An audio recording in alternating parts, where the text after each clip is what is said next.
Hey guys, this is Craig from Semper Saddle Outdoors, and today I'm going to be demonstrating how I attach an adjustable Amsteel bridge to my saddles. So we have our saddle out. When you're doing this, you can decide which side you want the adjustment to be on. I personally like to adjust my bridges on the right side, so we'll put the adjustable portion on the right side of the saddle. So what we have is our saddle. We have an 11-inch continuous loop of 1/8 inch Amsteel. When I make these, I like to bury about 8.5 inches into my continuous loops. It's a little longer than most would do, but what that does is it gives you a really nice round and stiff loop to work with. I find that it bites well when you're using it as an adjustable bridge. For our second part of the bridge, we have a 1/4 inch piece of Amsteel with a 5-inch eye splice that we've put in on this. 5 inches meaning the circumference of this eye splice gives you about 1.5 inches of inner space lengthwise to work with. So that's our two pieces that we need to do this with our saddle.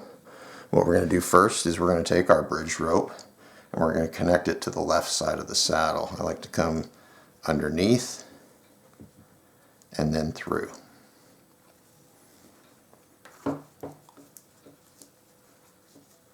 By doing this, the outside of the saddle has the ridge of the eye that goes outward like that, so when you're wearing it, most of the bulk of this rope will be on the outside edge of the saddle, so it won't be pushing into your body.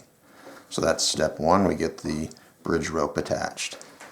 Now on the other end of the bridge rope we have our double overhand knot. That's our stopper knot. I usually put that about 3/4 of an inch from the end of the rope, and I like to take a piece of heat shrink and put it over that end, and then tightens up and makes it look really nice, keeps it from fraying.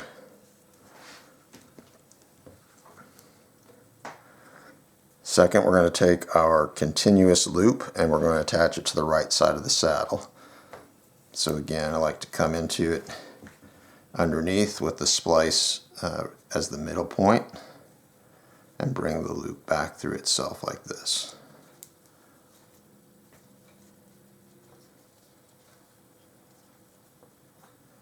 Again, it puts the knot and everything on the outside edge of the saddle, so that when you're wearing it, it's not going to press up against your body. So to make our adjustable bridge, we take the loop that's now showing and we take our bridge rope and we're going to work it around this loop. We're going to come from inside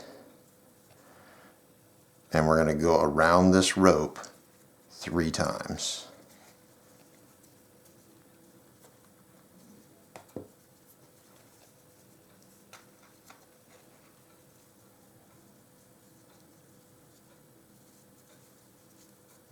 Three nice loops. Then underneath the other side of the loop, we're going to work ourselves back this direction 3 loops as well.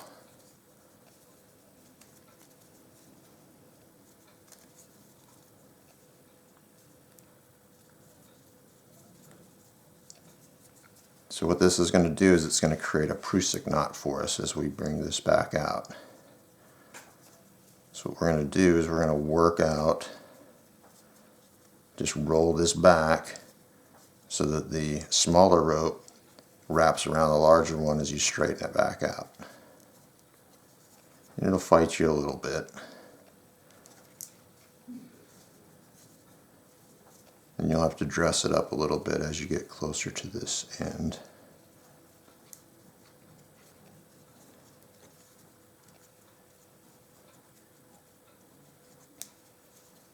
But what you'll end up with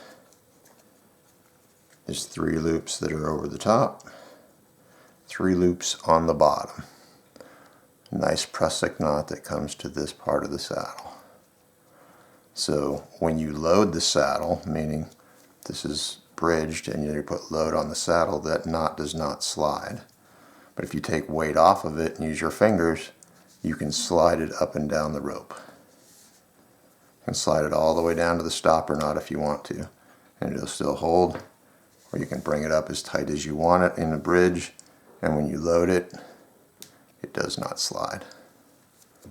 So that's how we attach our adjustable bridge to our saddle. If you like this content, please like and subscribe to the channel.